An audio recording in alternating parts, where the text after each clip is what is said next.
On s'adresse aux vacanciers ce matin. Des Ouais. fois, on tombe dans l'excès, hein. Il y a de l'alcool qui coule à flot, mais attention, méfiez-vous.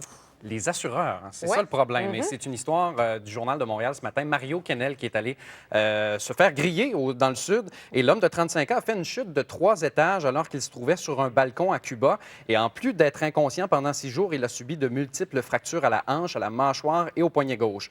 Il demande à son assureur de l'indemniser. Desjardins ont voulu connaître le taux d'alcoolémie de M. Kennel au moment de l'accident. Et puisqu'il était supérieur à 0,08, la compagnie était en droit de refuser de l'indemniser. Il réclame donc 27 000 à Desjardins pour dommages et intérêts. Et ce n'est pas la seule compagnie qui ajoute une telle clause dans sa police d'assurance voyage. Et il y a d'autres causes qui peuvent empêcher un client d'être dédommagé, notamment un acte terroriste, des sports dangereux, exemple le deltaplane, l'escalade ou des sauts à l'élastique, abus de drogue, le suicide ou tentative de suicide en cas de guerre, évidemment, un acte criminel ou maladie ou symptômes qui sont apparus avant le départ.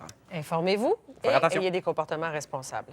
Au procès de Guy Turcotte, toujours aucun verdict. Jour 7 maintenant des délibérations et donc les jurys qui vont commencer le tout à 9h30 ce matin. Hier, en fin d'après-midi, les jurys ont demandé des précisions quant à la non-responsabilité criminelle. C'est ce fameux article 16 du Code criminel. Le juge André Vincent a indiqué au jury qu'on doit déclarer Turcotte non criminellement responsable si on répond oui à l'une des deux affirmations suivantes. La première, c'est si le trouble de l'adaptation diagnostiqué sur l'accusé le rendait incapable de juger de la nature et de la qualité de ses actes. Et la deuxième, s'il était incapable de savoir que l'acte était mauvais. Donc, ça indique que les jurés ont toujours cette thèse-là possible de déclarer Turcotte non criminellement responsable. Il y a 3 autres verdicts qui sont possibles. Meurtre prémédité, comme le veut la couronne, homicide involontaire ou meurtre non prémédité. Donc, les 7 hommes et 4 femmes doivent avoir un verdict unanime. On va en parler avec la juge à la retraite, Nicole Gibault, à 8 heures.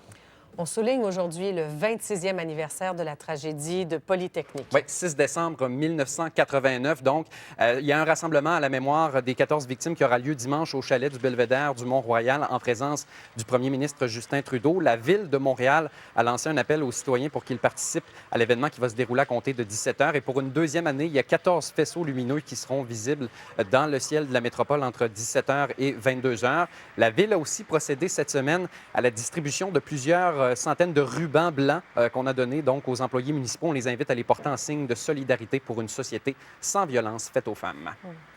Une famille de la Mauricie qui a fait toute une découverte en se promenant dans les bois. On a tous rêvé de ça un peu dans notre jeunesse, une bouteille à la mer ou quelque chose Oui. du genre. C'est un père de Shawinigan qui a découvert un mystérieux ballon avec un message en provenance de l'Ohio aux États-Unis. Donc, Patrick Salois, qui était à la chasse à Lac-aux-Sables le week-end dernier, il a aperçu un objet réfléchissant dans les bois.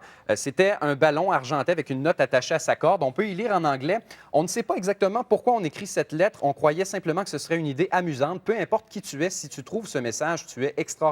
En passant, ça vient de l'Ohio aux États-Unis. Tu es l'élu. Maintenant, viens nous trouver. PS, nous t'aimons. C'est signé Sabra et Darcy. Et donc, maintenant, M. Salois, avec l'aide de ses enfants et de sa conjointe, tente de retrouver l'auteur de ces lettres. Bien, si on parle de cette histoire-là, puis on la partage sur les Le bouche réseaux à oreille va sociaux, probablement de faire temps en en temps, sorte. ça peut aider. Merci beaucoup, Jean-Michel. Allons voir Geneviève maintenant pour les prévisions météo.